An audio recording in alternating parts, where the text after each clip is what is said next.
Okay, so we were looking at the Reynolds transport theorem, and we have seen this case where we were able to get the conservation of mass for our control volume by considering beta equal to 1. Well, that should not come to you as any surprise, because if the relevant property is so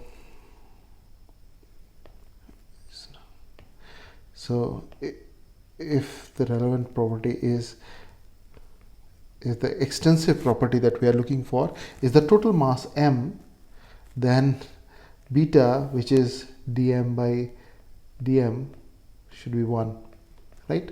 So this considering beta equal to 1 was not a surprise case. Anyway, the whole point was that we are looking at integral relationships to calculate gross fluxes of mass, momentum, and energy balance, and energy passing through a finite region of space. And this is the control volume approach, and it's a very widely used approach in fluid mechanics, and you can understand why. It gives you an easy way to calculate uh, very important quantities for us.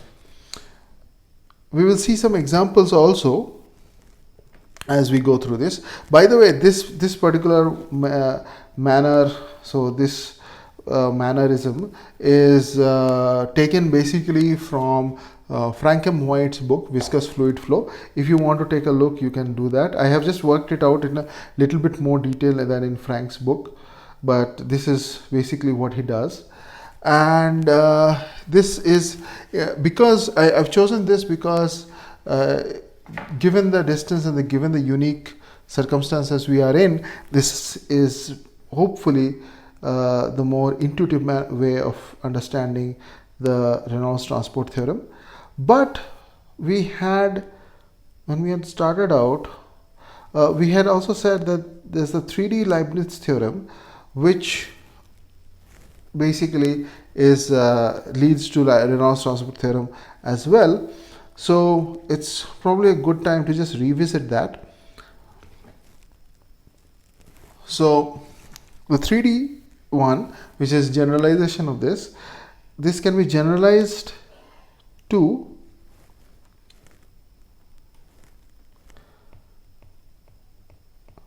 and this is also there in the book. Okay, so this formalism is there in the book, so I'm just taking that. And the book goes into more detail about the proof, but here I will just state the theorem without the particular proof. So this is the control surface, and this is xt into some u. This right now, okay, this is, sorry, it's again gotten a bit cramped. So here maybe I'll just add another page. Okay, so here my Vt, this is some arbitrary volume, again chosen by the observer, which may be changing in time but not necessarily moving with the fluid. And dA represents the differential area of your control surface.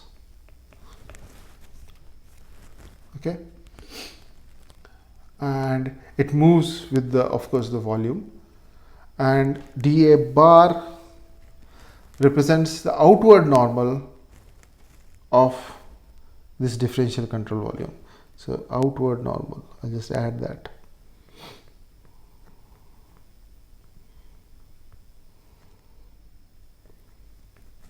Okay, and if this is some property,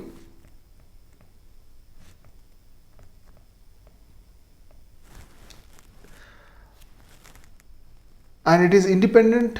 F is a function of space and time, but it is independent of what the volume is doing.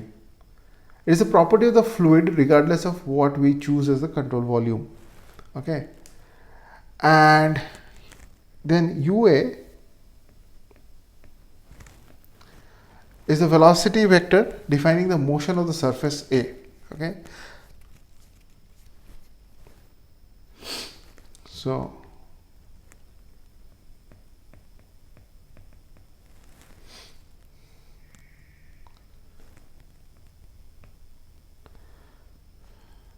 defining motion, relative motion of control surface. In the special case where, let's say, if we identify, okay, so this is a theorem of calculus right now. It has nothing necessarily to do with fluid as such, because all I'm saying is this is some volume, this is some property, this is some control surface, etc. Okay. So if you choose now that this volume, okay, if you consider a very special case where this now becomes a material volume, that is a volume that is moving with the fluid, okay, then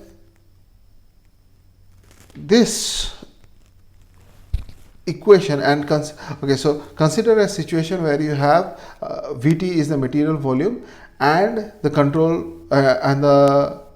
volume is also fixed, in which case you can simplify this equation on this side. So because you are now following a material volume, you will immediately end up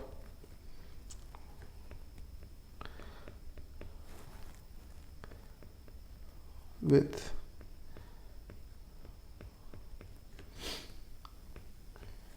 where the reason I am writing capital D is because I want to make sure that this is now a system, okay,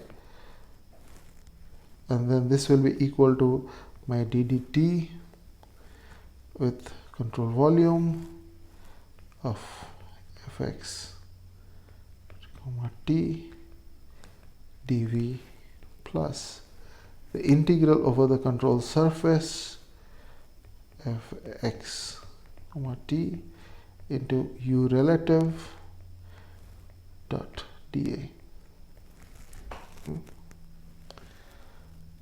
So we are back. So consider this particular equation right here and consider the equation that we derived right here. Aren't they very similar? They are, because they are the same equation. They are both different forms of the Reynolds transport theorem. So this is your Reynolds transport theorem. Again,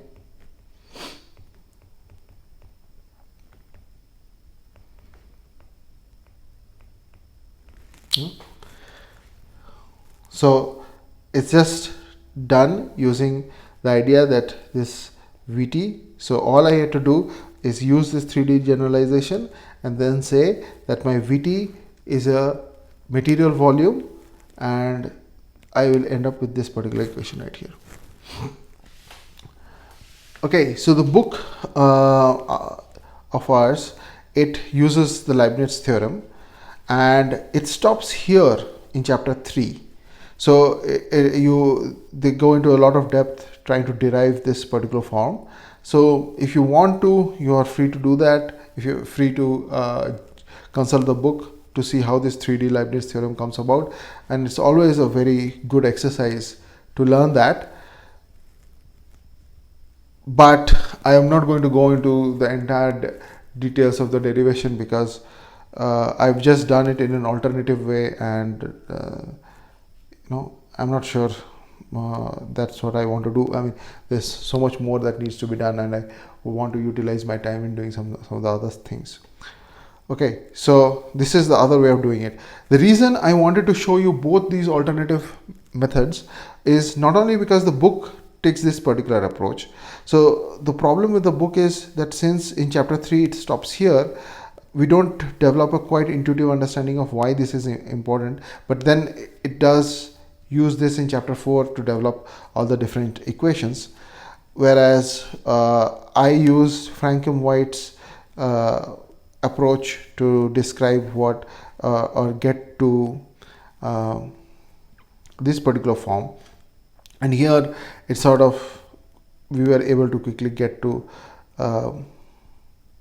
this conservation of mass equation for a control volume from there. Both are equivalent. One has to appreciate that the Reynolds transport theorem is a consequence of just calculus and how we are using the variables with the Lagrangian and the Eulerian perspectives, and that's all. It's just in us. If I had to say it simplistically, I would say Reynolds transport theorem just takes into account a change of variables along with calculus, and that's it. And that makes it the most powerful and the most important equation in all of fluid mechanics. And that is because it is independent of a fluid. Remember, I had said here, I had to get this, I had said there is a fluid which is moving and it is transporting some property in and out. But if it's the statement of the Leibniz theorem, does not necessarily have anything to do with fluid mechanics as such. It's just a statement of calculus. It's a statement about space, about integration, differentiation under the sign of integration, right? So what you have is a very fundamental statement about fluxes going in and out of a control volume. Whether it be through a fluid or not is not that important. Of course, it can be applied to fluid mechanics, but the Reynolds transport theorem is essentially a statement of calculus, and that's why it is probably the most important theorem that is there in all of fluid mechanics. Okay, great. The problem with this entire Reynolds transport theorem is not specifically so much in the law itself, but actually applying it and calculating things. And you know, when you are doing the exam, you'll see that calculating some of these things is not a very trivial task. Okay, so how about we do some examples? So let's take a situation.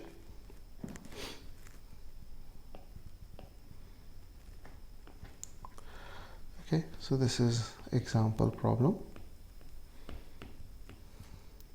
and you have uniform velocity of fluid coming in at V, and it is going to pass through a hemisphere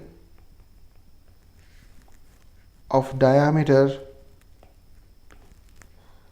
This diameter is given to you as D. You can assume a unit depth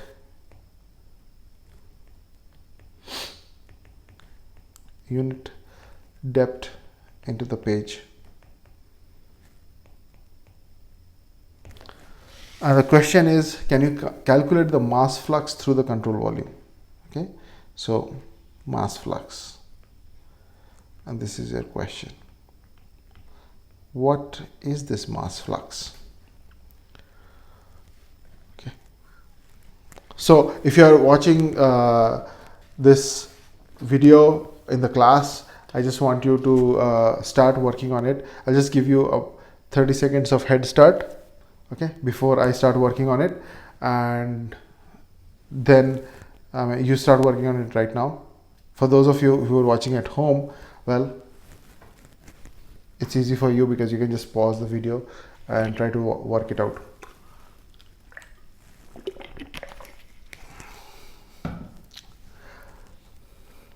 Okay, there's obviously a very easy way of calculating this, but let us not do that. Let us first calculate the more complicated way. So the quantity that you need to evaluate, quantity that needs to be evaluated is m dot, where this m dot is my integral of rho u relative dot dA, okay, through my control surface, where my control surface is just this portion. So in order to calculate that,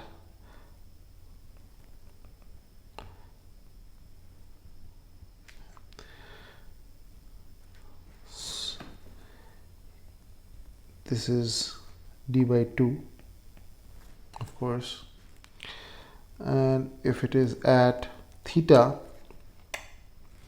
then this control area here, this is this dA, the magnitude of it is d by 2 d theta, right? And at this point you also have a normal, unit normal. What will that unit normal be?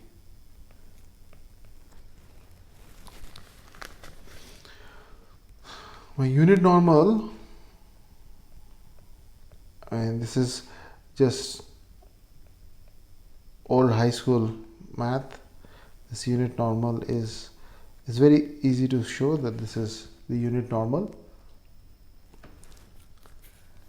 Then my mass flux is to be calculated such that this is theta minus pi by 2 to theta of plus pi by 2, okay, rho. Now my v here, my u rel, or my relative velocity, is v times I hat. I haven't drawn the axis, okay, so maybe I'll just draw the axis right now. Okay, so this is, sorry,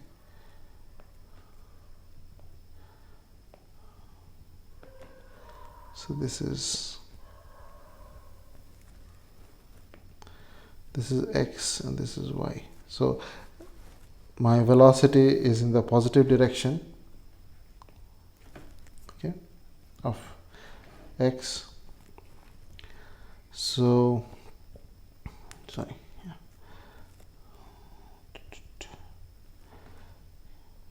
So my equation here would be v I dot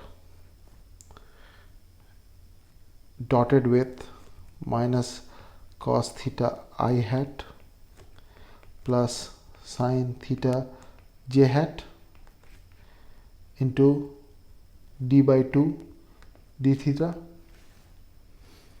right? So this is going to become minus rho v d by 2 integral minus pi by 2 to pi by 2. Of course, the j part has no more importance. This is just integral of cos theta d theta, okay, and this value is just 2. So this is just minus rho v d, okay. Good. So this was the question, we have done it. But if you were to go back here, this was not that difficult a question. I mean, this is your diameter d, but this is the projected area. So you could have simply written it as, so d was your projected area. So you could have immediately said that this is just going to be because my velocity is 90 degrees to the projected area, it is just going to be rho v into d, right? D being d is the total length, and this is a rectangular surface with unit depth into the page. So you could have guessed this, but I just wanted to do this because problems will not always be this simple. This is a simple illustrative problem to help you out, right? So this is a nice problem to get you started on control volumes and control surfaces, and this is the kind of integration you might face in the exam. And let us take one more problem, another example problem.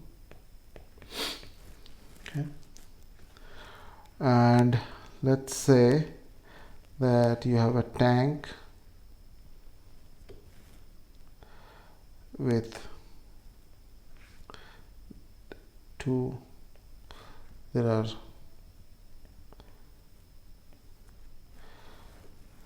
three pipes. Through one you have volume flow rate of Q2. Through this you have a volume flow rate inwards of Q1. Through this you have V3, some average velocity that is coming out, and we don't know that, and the area of this is A3. And let's say that this is full of water such that this delta H is equal to constant.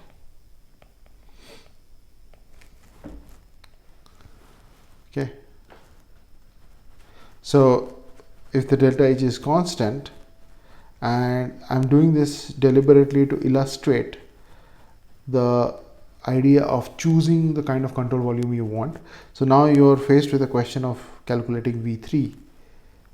So now what you can do is, since this volume is constant, you can just choose this here. I hope it is visible in gray. So I've chosen this volume here as my control volume, and I know that my height is not changing, right? So my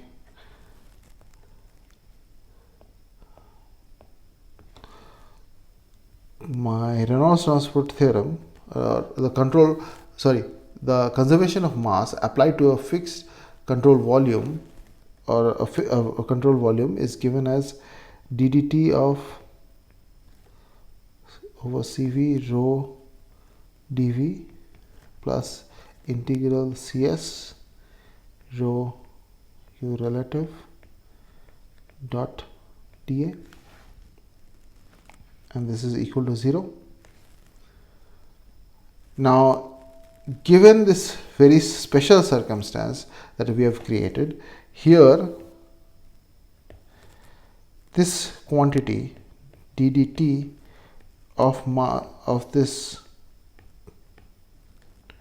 dV, the problem in fluid mechanics is this. There are so many variables. This variable V keeps coming up, sometimes as velocity, sometimes as volume. So I'll try as much as I can, and if I can remember, every time I want to indicate volume, I just use this V with a cross. This just helps me remember that this is referring to volume and not a velocity. Otherwise, I can just get confused myself. Okay, so this is the total mass in the control volume. But the control volume is not changing, so we know that the problem statement says that this height is constant. So this term is now going to be 0. So this implies that my integral of control surface rho u relative dot dA is equal to 0. That is, the net flux through the control volume, through the control surface, has to be 0. By the way, this is a very easy problem. This just helps me illustrate the relevance of this. So what is the net flux in? Well, net flux is in minus rho Q2 associated with the flow inwards here, and this is another flux in. So we have minus rho q1 plus rho v3, which we want to know, and oh yeah, see, this is already confusion has started coming. This bar here, I wanted to mean average and not a vector. Okay, so often this bar is okay. Yeah, okay. I'm just going to delete this so that it's easy to just we are clear as to what we are calculating. Okay. So this is rather straightforward, right? So your V3 is simply Q1 plus Q2 by A3. See, the reason I chose this very rather straightforward problem is just to illustrate the fact that the choice of the control volume is up to you, and that lets you decide what type of surface and what type of volume you want to choose. Of course, this problem can be made far more complex if maybe the height were changing, then you could not just apply this kind of a fixed control volume. Then the control volume, if this is known how quickly it is going down, then the control volume might have to be chosen so that it is going down with the height, and then then it is a moving control volume problem. Or else if you keep the height at this initial level and this liquid volume in it goes down, then the mass in it is decreasing. So you need to know that. So end of the day, you have to be very careful about how you're doing all these calculations, because they'll be very important with or how you're choosing the control volume becomes rather important with respect to our problems. Okay, should I do one more problem or should I move to the next part? Okay, maybe let me just get to the next problem, which or maybe I'll just go on and talk about the conservation of mass, the conservation of linear momentum for a second, and then we'll come back to solving some sample problems. Solving sample problems here is very important, because that's the best way you will get to have access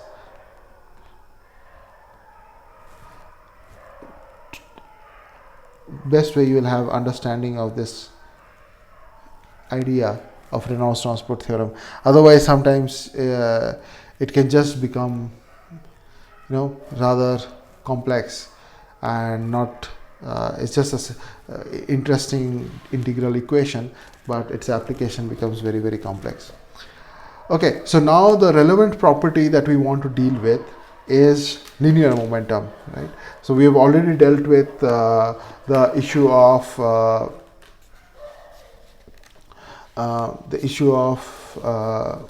conservation of mass. So now if you want to consider the equation of conservation of linear momentum, then we have to choose my beta again in a proper way. So I want to choose capital B to be the total linear momentum, which is mv, right? So what is my beta now? My beta is dmv by dm, or simply v. So if you have a control volume, or you have a mass of fluid which is moving, so there's a small volume of fluid, and this volume of fluid is moving with respect to v, given an inertial reference frame. So you have chosen, let's say, an inertial reference frame. So this is my inertial reference frame, and it's very important for us to make sure that it is in inertial reference frame, because otherwise the choice of a velocity has no meaning, right? I mean, it's sorry. Okay, I think that's not the right way to put it. The choice of the velocity makes life. If it's a non-inertial frame, then you have to account for the acceleration of the inertial frame itself. So then you have to choose your velocities and accelerations carefully. But if you have an inertial reference frame, and if you are measuring the velocity of a small fluid, packet of fluid, with respect to the inertial reference frame, then you can simply apply Newton's laws right into that, right? So if you have this situation, then my left hand side, which was the ddt of, this was the V system, and now I'm saying we have V. Okay, so this is why it was important to choose the correct symbols, because we have, so we're just going to write another V for volume. So let's call this U. Okay, otherwise our life will be not very happy. So let's say this is U rho dV, and this entire thing now is equal to my force on the system.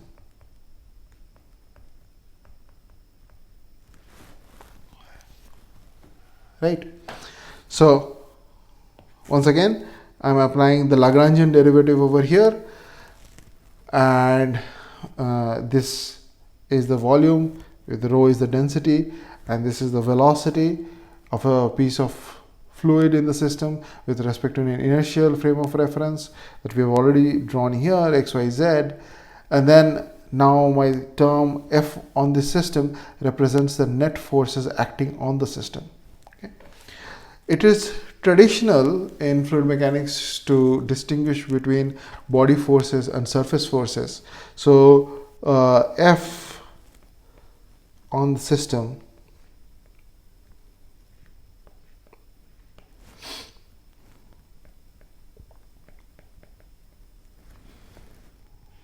I'll just put this, make sure it's is usually broken up into F body,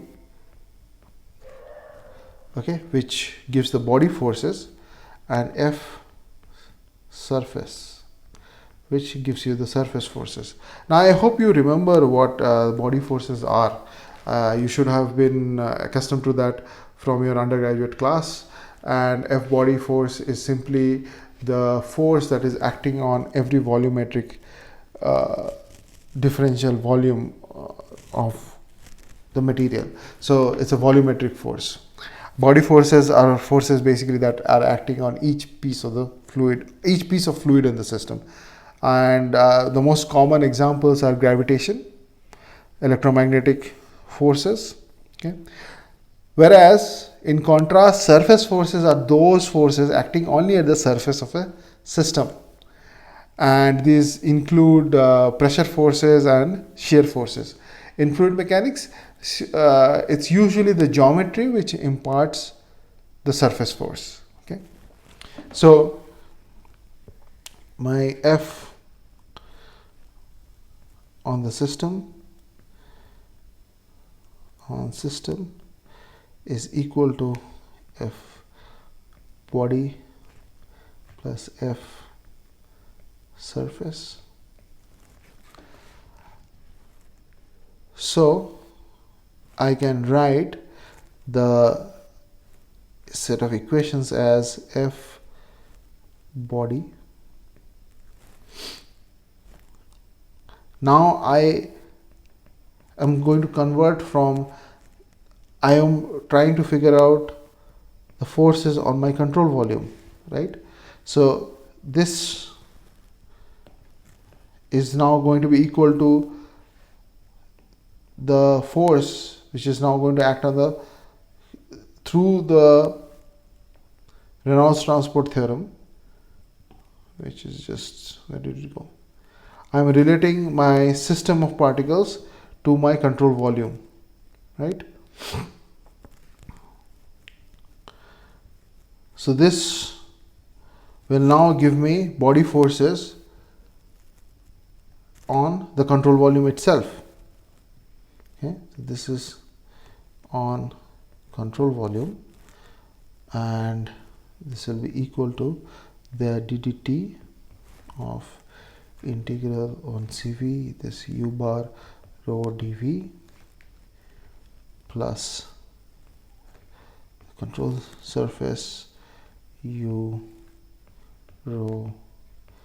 There are two u's here, okay, so we have to be careful. The two u's are different. One is a relative velocity, the other is the velocity of the fluid particle with respect to an inertial control volume, with respect to an inertial reference frame, sorry. Okay, so this is my linear momentum equation, LME, for a control volume. Okay, so